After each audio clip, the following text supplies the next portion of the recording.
In this step-by-step drawing tutorial, we're going to take a look at how to draw a ladybug. For a more detailed breakdown of this process, including still images that you can draw along with, be sure to follow the link in the description below. Begin the drawing of a ladybug by drawing an oval.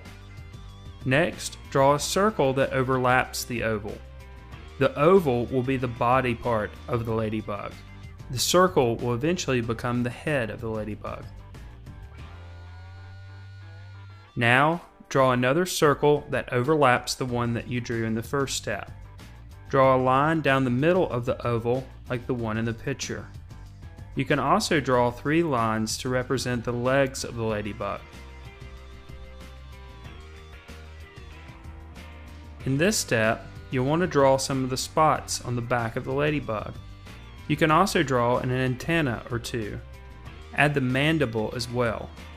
You should also thicken up the legs of your ladybug.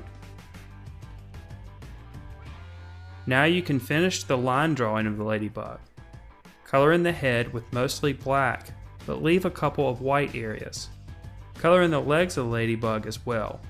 Be sure to leave white lines around the edge to make the legs appear shiny.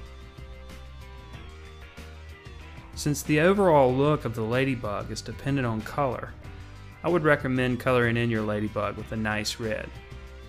And that's how you draw a ladybug, step by step.